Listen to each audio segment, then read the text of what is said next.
Okay, we got a fully assembled kit here that we're going to be mounting on a Honda GX35 engine. This engine is a 4-stroke engine that uses the 78mm centrifugal clutch with the 4-hole bolt pattern that matches the 4-hole bolt pattern on your drive assembly. We're going to be using 4 bolts and 4 spacers. First step is to just insert all 4 of your bolts.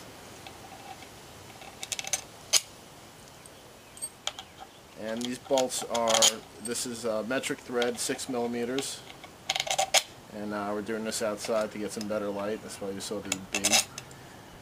These spacers are 3/4 inch in length, and they fit over your bolts. And again, the bolts are 6mm and 40mm in length. Once you get that done, you're going to want to line up the 4 holes on your engine to the 4 bolts on your drive assembly, and usually just get them started by hand.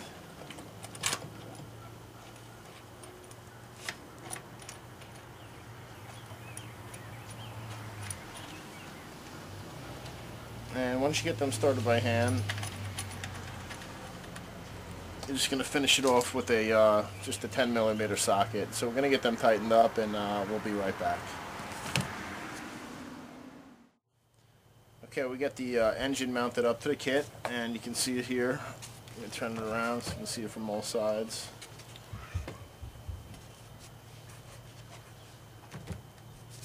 Okay, it's nice and secure. You can simply grab it by the drive roller, move it around.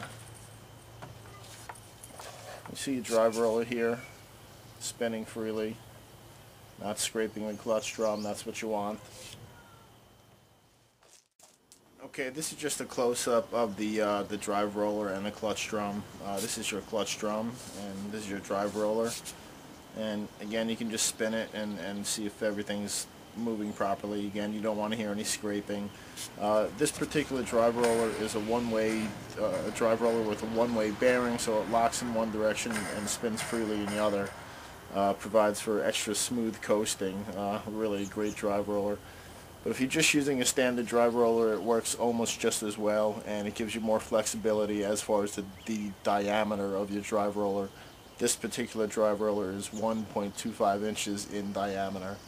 Ideally, you want to use about a 1-inch diameter drive roller. It's going to give you a little bit more power.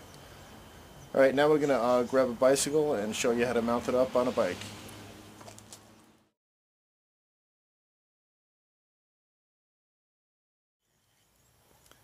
Okay, this is a shot of the bike that we're going to be mounting the kit on. This is just a Schwinn Skyliner hybrid style bicycle. This can mount on just about any type of bicycle, as long as the rear tire has a not too aggressive knobby of a tire. A cruiser style tire works the best, and you can always change your tire. It's really easy if you have to. But if you're mounting it on a mountain bike, which comes with an aggressive knob, you're definitely going to have to change the tire. This bike already had the U-bracket and rear support rods mounted on it. So I'm just going to zoom in and give you a better shot of that. Okay, what you're seeing here is the U-bracket. And it was very easy to mount. It usually mounts on your center brake hole, but it has some flexibility. Just use a simple backing plate with 3 nuts and bolts. Alright, so now you see the rear support rod as well. Okay, now the rear support rod mounts to the bottom holes, bottom eyelet holes of your bicycle's frame, usually intended for like bike racks or something like that. So there's a good close-up shot of that.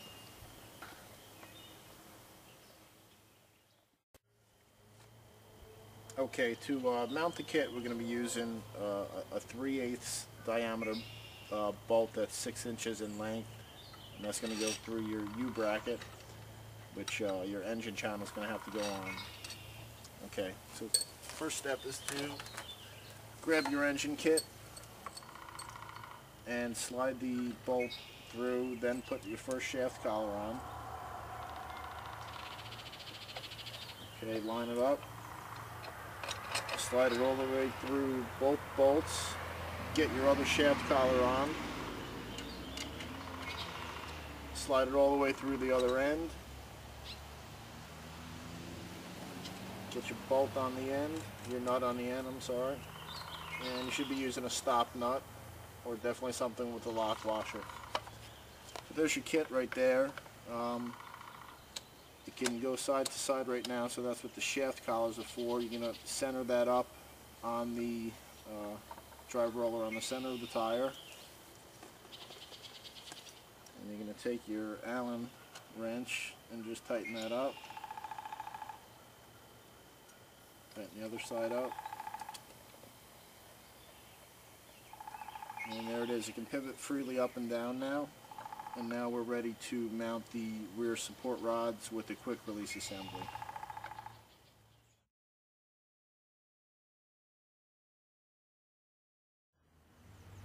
Okay, so now we're going to show you how to mount up the quick release assembly that attaches to the rear support brackets.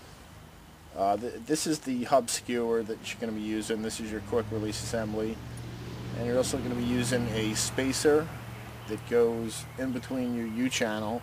That prevents the U-channel from bending when the quick release assembly is engaged. And then you're going to be using 1/2-inch spacers on each side. So the first thing is to unscrew your skewer cap, slide it through your support rod, put your first spacer in, slide it all the way through, put your other spacer in, through your rear support rod,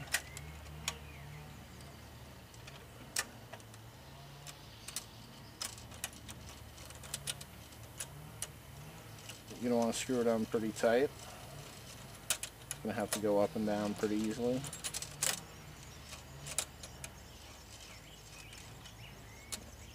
Okay. So now you see when it's in the up position, the drive roller is off the tire. And when it's down, you're going to want to push down about 1/8 or 1/4 of an inch down and then lock it into place. You want to adjust this to make it really tight when it's locked into place so it doesn't avoid any slippage. So again, there it's up. You press it down, hit your quick release. Now it's ready to ride. And you see when you move your drive roller, it's obviously propelling the tire.